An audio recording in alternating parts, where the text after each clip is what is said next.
کوفے کا ایک امیر آدمی تھا، پھر غریب ہو گیا، غریب آدمی تھا، محنت مزدوری کرتا لیکن پوری نہ ہوتی۔ وہ کہتا ایک دن گلی میں ککڑی بیچنے والا آیا، تو میری ایک بیٹی تھی چھوٹی سی، باقی بچے بڑے تھے، چھوٹی ضد کرنے لگی، کہنے لگی ککڑی کھانی ہے، ککڑی۔ کہتا میں پریشان ہو گیا، دل ٹوٹ گیا، بیٹی نے سوال کیا ہے۔ فرماتے میں نے سوچا کس کے پاس جاؤں، کسی اور کے پاس مجھے سمجھ نہ آیا، میں سیدھا امام اعظم کے پاس چلا گیا، یہ شخص ہے جو مجھے دے گا بھی اور میرا پردہ بھی رکھے گا۔ حضرت امام اعظم کے پاس گیا تو فرماتے رش بہت زیادہ تھا، میں امام صاحب سے بات ہی نہ کر سکا، واپس آ گیا۔ امام صاحب نے بندہ بھیجا، فرمایا پتہ کر یہ بندہ کسی ضرورت کے لیے آیا تھا، رش کی وجہ سے بات نہیں کر پایا۔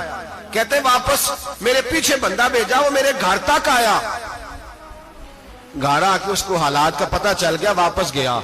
کہتے ہیں 3 تھیلیاں شرفیوں کی بھر کے امام اعظم لائے اور خود آئے اور رات کے اندھیرے میں آئے اور مجھے تھیلیاں دے کے نا تو میرے آگے ہاتھ باندھ دیے۔ میں نے کہا حضور ہاتھ کیوں باندھتے ہیں؟ آپ فرمانے لگے یار دکھ اس بات کا ہے کہ تو میرا پڑوسی تھا اور تیری غربت کا مجھے پتہ ہی نہیں چلا۔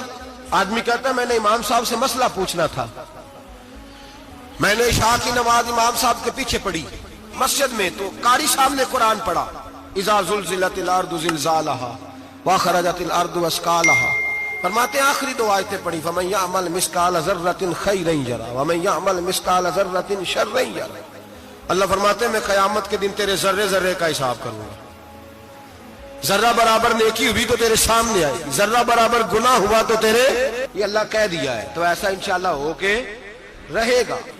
یہ آیت امام صاحب نے سنی تو کہتے ہیں میں نمازی سارے چلے گئے تو امام صاحب بیٹھے اور یوں نہ اپنی داڑھی پکڑ لی، چراغ ٹمٹما رہا، کہتے ہیں داڑھی پکڑ لی اور امام صاحب بیٹھے ہیں۔ میں نے کہا کہ کسی محویت کے عالم میں ہے، سوچ میں، چلے میں تھوڑی دیر میں آتا ہوں۔ کہتے ہیں میں 2 گھنٹے کے بعد آیا تو امام صاحب ایسے بیٹھے ہیں داڑھی پکڑی ہوئی۔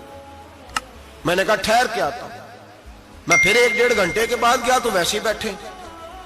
کہتے ہیں تہجد کا وقت ہو گیا، میں مسجد میں گیا تو چراغ ٹمٹمانے لگا، ختم ہونے کے قریب آ گئے، امام صاحب بیٹھے ہیں۔ اب میں نے دیکھا کہ آنکھیں آنسوؤں سے بھری ہوئی ہیں اور اپنی داڑھی پکڑ کے کھینچ رہے ہیں اور کہتے ہیں یا اللہ تو اگر ذرے ذرے کا حساب لے گا تو ابو حنیفہ تو الجھ جائے گا، اے اللہ تو ذرے ذرے کے بارے میں پوچھے گا تو میں تو نہیں جواب دے سکتا، خدا بندہ اس طرح کر، میرے ان سفید بالوں پہ رحم کھا، اے اللہ میرے بڑھاپے پہ مہربانی فرما، مجھ سے نہ ذرے ذرے کا پوچھنا، میں بڑا کمزور ہوں، میں نہیں جواب دے سکتا، مولا مجھ سے درگزر والا معاملہ کر۔